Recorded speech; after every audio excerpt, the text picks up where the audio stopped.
What's up, guys? Thanks for clicking. Welcome back to part 2 of Dave the Speedrunner. In this episode, I've already filmed this episode and I've already done an introduction to it. But unfortunately, I didn't realise at the time the sun was so bright, it looked like there was some kind of nuclear holocaust something behind me. You couldn't see me, so I'm just going to quickly record a start to this video and then we'll get out to finish the video off on the speedrun. It's only a short video. So in this video, obviously, as we said, we're doing it step by step, just to see what difference each step makes to the speed of Dave.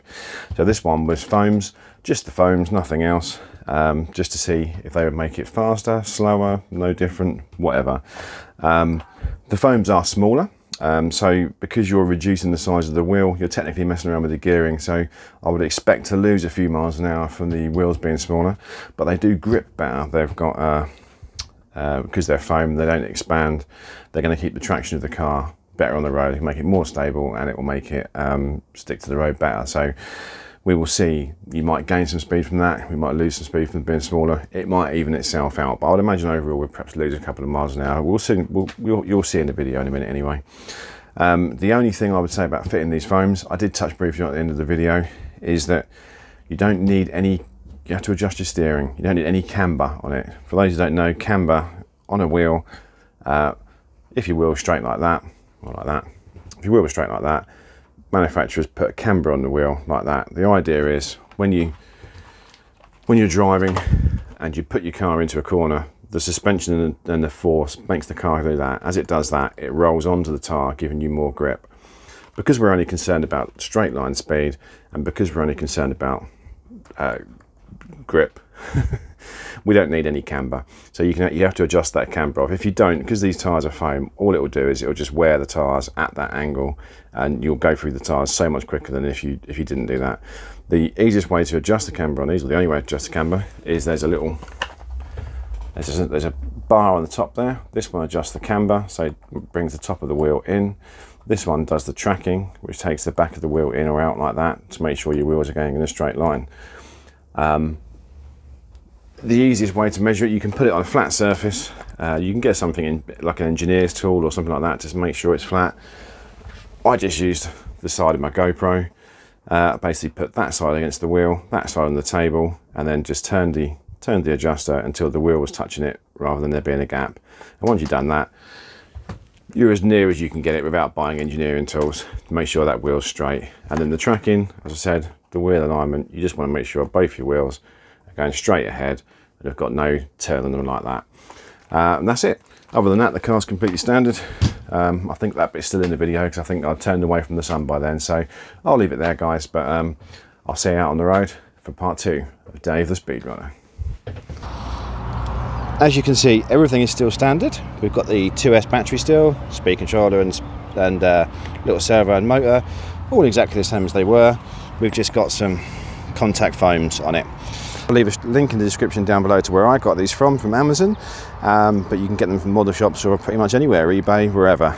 The link is an affiliate link, so please, feel free to buy them from there, and any commission I get will go back into the channel. You'll be helping to support me.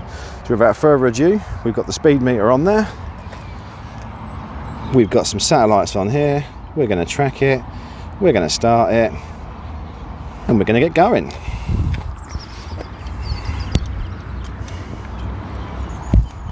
Okay, guys, I'm having to put you on a tripod because the mount has broke off my controller rather inconveniently, but we'll see how we go.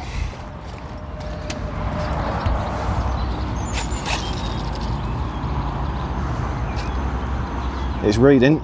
Let's go for it.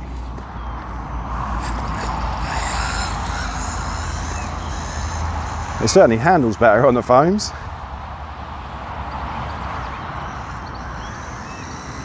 Okay, we're flat out. Very solid on these foams. Very solid indeed. I say, it's probably not going to make any difference at all, but I've never seen anyone just do foams, so let's see.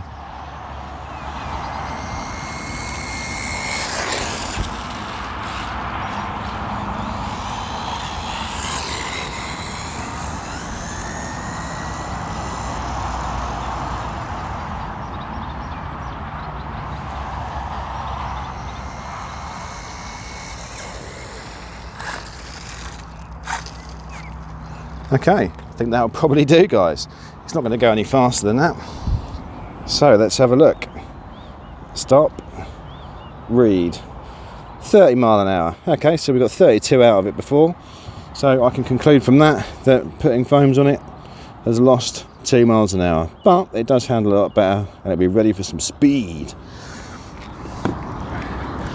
The only thing I would say about putting these foams on, guys, is if you're going to put foams on it, you've got to adjust your steering geometry. There's no point having any camber, as in the wheels sticking like that. All you're going to do is wear the foams funny.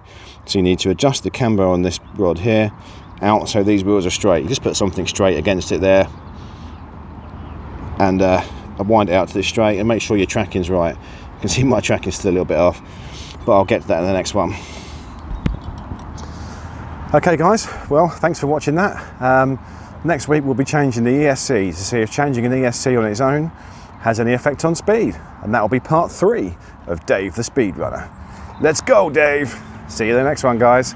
If you enjoy this video, please consider giving me a like, click the subscribe button and ring the bell so you don't miss any of Dave, and I'll see you in the next one.